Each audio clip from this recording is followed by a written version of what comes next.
Welcome back to the channel. It's been a while since we've done anything, and this video will be a pre-submission video. I'm getting ready to send in a pretty big order. The order form's not even completed yet. Actually, there'll be two of them. There'll be a regular submission and an economy submission, because on the regular submission, got a couple of expensive coins. An 1832 cap bus quarter AU with a value of $800. A 1905 Barber half dollar, which is one of the tougher P dates. That's like a VF30, but that coin has been lightly cleaned and I don't have expectations for that one. We're sending in a lot of Barber halves, and what I wanted to do this time, rather than just show the guess the grade, we'll do a little pre. I'll give you a little preclude, if you will. That's not the right word, but a sneak peek of what's going in and what I think will come back, which will validate whether or not my predictions are as accurate as I claim them to be, or as successful or close, whatever the word might be. So we're going to try to keep this under 10 minutes. This, I'll show you the coins, or some of them anyways. We have a nice Hawaii quarter, which I picked. I went to an auction a couple weeks ago.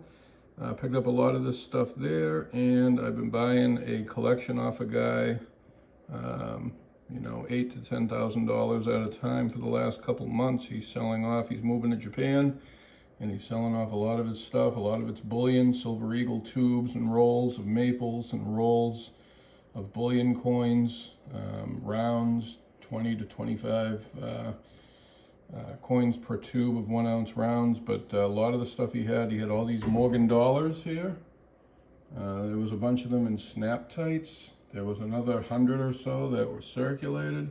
There were some CCs. There was a lot of clean coins. Anyways, a lot of this is Barber half dollars, which are in the fine to very fine range, and those were won at the auction last Tuesday. Of these Morgans, most of them are probably like 63s, but when I opened up the snap tight on a couple, I was extremely surprised. I'll get to it in a moment, but this 1921 that I'm kind of zooming in on here is going, because as you can see, we got some reflectivity. And I went against my own not cardinal sin, but I hate dipping coins. This coin was cloudy, but I saw underneath the cloud, the cloudiness, that it did have potential. I don't think it's quite PL anyway. And the camera's certainly not doing it any justice, but in the right lighting at the right angle, it's definitely got PL qualities on both sides. But I don't think it'll make it anyways. I think it's probably, you know, 63 without the PL. But a lot of these are 63, 64 common dates. Most of these are Omen. Most of these in New Orleans, 020, 010, 040. There were 5 or 6 040s. This 84 had some nice toning on the reverse. Most of these 040s are 63, 64, but this one really popped. And is it this one or this one? Wait a minute. One of these is a slam dunk PL. I think it's this one.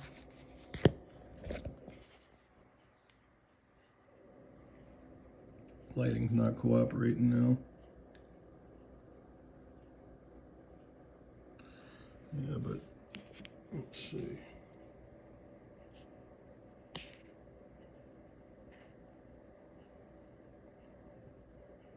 Yeah, it goes back a good 6 inches on both sides.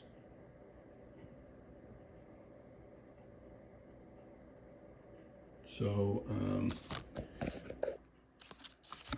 like I said, we're going to try to give a quick, yeah, there we go. You can see that. It's definitely, this one should be a no-brainer. And I think it's you know, except for that little mark on the cheek. There's some light chatter in the obverse left field there, but you can have a 65 with that amount of chatter, but not with that mark on the cheek. So, but it's most of the PL coins, you know, get dinged up pretty bad because of their PL surfaces. So I would say this one has a solid shot at a 64 PL. So that would be my first prediction, 64 PL on that. I think we have 3 or 4 other 040s. There's one there. So let's see. 1, 2, 3. Should be one more. Here it is. 4. So we've got 5 040s. And these should probably all come back 63. One of them might be a 64. We have this 1903. Probably a 62. We have the 78S. I'll say 62, 63. It's 010. You know, 63, 64. This 83O is only going in. Oh no, that's not that. Yeah, that's not a bad coin. But this toning here almost looks like tidy house toning. You know, these are 63s. This 020 is actually, one of them is quite nice. That's probably not it. I think it's this one. Maybe not. Maybe it was the first one. Wasn't a lot of chatter. The luster was pretty good. I don't think that was it. But I think one of them is a 64 and the other is a 62, 63. We were soaking them in acetone just a few minutes ago. There's a couple more drying right now. We had some Indian cents up here. We had here some of the Barber half dollars that didn't make the cut. Indian cents and Flying Eagles that didn't make the cut. This 07S is an S over S, which it looked good before I started messing around trying to get some of the gunk off of it, and it opened a can of worms. And now the coin almost looks discolored. So that is not going to be submitted. That would be a waste of time. These up here are, you know, common dates, just not quite good enough or cleaned. Same here. A couple of fines. I just threw them on eBay. So for the regular submission, I'm using an iPhone by hand, so I do apologize. I will do this. Let's see if I can give you just a quick summary on a couple of these. This coin, I am predicting AU details. This 1832 cap bust half. I would say it's AU details. There's a couple marks that would prevent it from grading really any higher. Let me see if I can make some room. Get some bit of light in here. Alright, so you don't see these cap bust quarters with that much detail very often. I think it's going to come back AU details, possibly cleaned, but there's a couple of marks right down here. It's like a scratch. Could be a die crack, but I'm pretty sure it's a scratch. And there's some more marks up in here, but that's not damage or anything that would prevent the grade. That is a little bit worrisome. Here's the other one right there, that obverse one. So that's coin number 1 in the regular submission. And then the 1905 Barber half that is clean, just like a VF30, but it's got some light hairlines. I am giving it a shot because the hairlines are, there they are, right field. Look right in this area in front of Liberty's face, right there, right at that 4th star. See it flick? and across the cheek a little bit, and neck. You see that? That's all it takes, folks, if you're not familiar. I would not recommend sending this coin to PCGS, but a 1905 Barber half with wings to the tips, neck feathers thick, legs and tails defined, three-dimensionality on the stars. What we mean by that is the stars have 3 dimensions. What a shock. Right, so there's a lot of detail here. It's in that choice very fine range, so we're just gonna hope that this one sneaks through, but I don't expect it will. So there's a box here that hasn't been organized, but I'm not going to pull them all out, but there's a lot of Barber halves in there. And every single one of them I'm expecting to grade somewhere between fine 15 and very fine 25. So a couple random examples maybe. Some are nicer than others. Most of them are quite nice actually.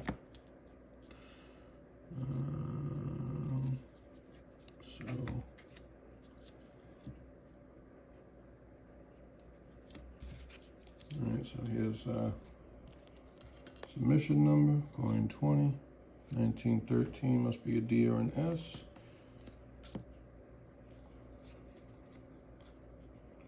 Alright, so what we're looking for on Barber halves is obviously the Liberty, which is full but weak at the B and E, which is typical. You don't have a full upper band. You've got most of the upper band of above the Liberty, and you've got almost none of the lower band. So, you know, this is like just very fine. Fine 15 maybe. Probably closer to fine 15. 13D is one of those key dates, semi-key dates, just about 500,000 minted, maybe 600,000, tough date to find. Probably a $200 coin if it's a VF20 and 150 in fine 15. So I'm going to say fine 15 on that one. Let's see what else we got. Here's another random example. There's another one with a very similar look. Maybe just a touch stronger. See, the stars are not quite as three-dimensional, most of them. A couple are, like this one. First one, some of them are flat. On the back, we want to see how far the wings extend. On a VF, you need about half at least, which is exactly where we're at. We got flat neck. We got vertical shield, but horizontal. Always weak in that top right corner. Top left corner is weak, which is wear. Nice color, nice all-around look. Fine 15, possible very fine 20. And again, $150 in fine, 200 in very fine. All right, another one with a very similar, again, they all are very close, right? There's a couple that have more. All right, this is a 1911S, another semi-key date, a little bit thicker this time. See, the neck is thicker and the wing actually go to the tips over here, right? Just about to the tips. The shield is fuller, right? There's a little more detail on this one. This one is, I would say, a definite VF20. Full Liberty, Liberty. A little bit of weakness, but if you zoom in, you'll see the R is full. They're all full. All right, you've got an upper band and you've got, 20% of a lower band. So I would say it's a VF20, possibly a VF25. That's going to be my prediction on that. All right, let's grab a couple other random examples. We have some Indian head cents in here. Let's see if I can find something else besides this Barber.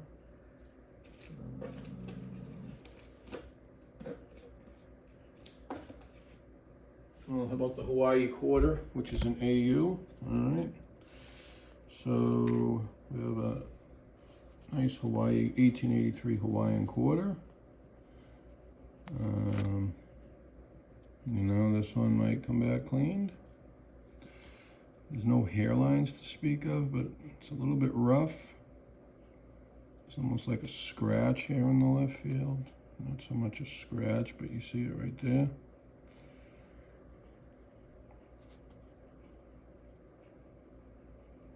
This one is probably an AU50. Maybe a 53, there is a lot of luster. I would say AU 53 on that.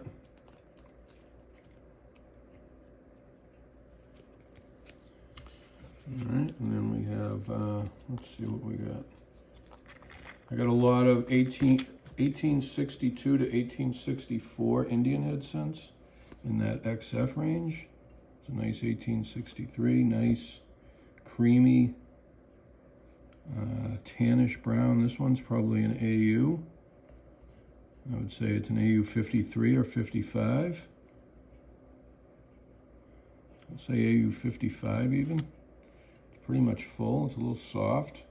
It's got a lot of luster, almost full luster. So AU 55, that is technically coin number 5, one of 2, because there's a couple, or one of 3 maybe. There's multiple 1863s. Here's coin 4, which looks like a flying eagle cent. Nope, I take it back. 1862, not quite as strong as the last one. I would say this one is an XF 45, maybe an AU 50. I'll say XF 45. Not quite as full as the last one. We'll do a couple more and then we'll call it a video, because we're already at almost 17 minutes and I wanted to keep it to 10 because all my videos run so long. Laughing stock of YouTube. Hope everyone is doing well. Let's see, do we have anything else here? All right, I got 4 or 5 more. We've got coin number 3. It's a flying eagle cent. Maybe we can just leave it in the flip. 1858, somewhere around a VF 25. Nice original coin. Worn in the middle. The ends are always weak. So that's that. Here's another one. Can we leave it in the flip? And we'll take this one out real quick. I think this is the 1863, other 1863 or 1864. All right, this one has a little bit of corrosion up around the B and Liberty on the, this one may not grade. More corrosion in front of the U. I spent a lot of time with Verticare. That's why you see the brownish on the end. I spent burnt a lot of Q-tips, a lot of Verticare. For those of you who do not know what Verticare is, it is specially designed for the curation of copper coins, coin conservation, not cleaning, folks. There's a difference. And a little goes a long way, and knowing how to apply it and how to use it, when to use it is critical, obviously. And then we have the replacement of Blue Ribbon. Blue Ribbon came off the market due to the ecology or atmospheric reasons. That was the, that's what replaced it. And that is, you know, that's an excellent curator of coins. Here's an 1864 copper nickel. The copper nickel is a lot more scarce than the bronze version, and this one's a nice XF 40, I would say. Doesn't quite have the luster of the last one, but here we see we have the full Liberty, we have the full upper and lower band. We've got nice definition on the headdress feathers. We've got full detail coming down here. We've got some diamonds on the ribbon. Can't really see them. I don't even know if there's diamonds on the 1864. There may or may not be, but you've got contact marks and you don't have the luster to support AU. So we're gonna say that this 1864 copper nickel, the only one I have, which is coin 6, is an XF 40. All right, we already looked at that one, didn't we? Was this the other? What do we got here? Yeah, we did that 1863. We did the Flying Eagle. I got one more Barber, and I got another something, then we'll call it, because we're coming up on 20 minutes. Coin 15 is this wonderfully original, probably a fine 12, 1910, one of the key dates. Look at that. Look at those surfaces. That sienna, earthy, brownish gray. You know, we do have all of Liberty, which weakness on B, half of V, the rest of it, you know, half of R. You know, that's enough Liberty to get a fine grade. Just barely. I would say it's a fine 12. It's the only 1910P I have. And we're going to say that's going to come back as a fine 12, which is a better date, so that is worth sending in. Still going to, market will bear $150 on that. And did I show this one? I think I did. I have 3 or 4 of these. I think that's a VF30. 1858, you've got small letters, large letters. This one is the large letter variety, which you can particularly tell from how big OF up here, the F, and right next to the eagle wing. So, and the U is longer. On the small letter variety, it's smaller. What a shock. All right, folks, so this submission will be going in the mail next week. It is June 22nd, so we can expect these back probably in the fall. Please leave your comments, thoughts, and if you like the video, don't be afraid to give it a thumbs up. Don't be afraid to subscribe. Talk to you later.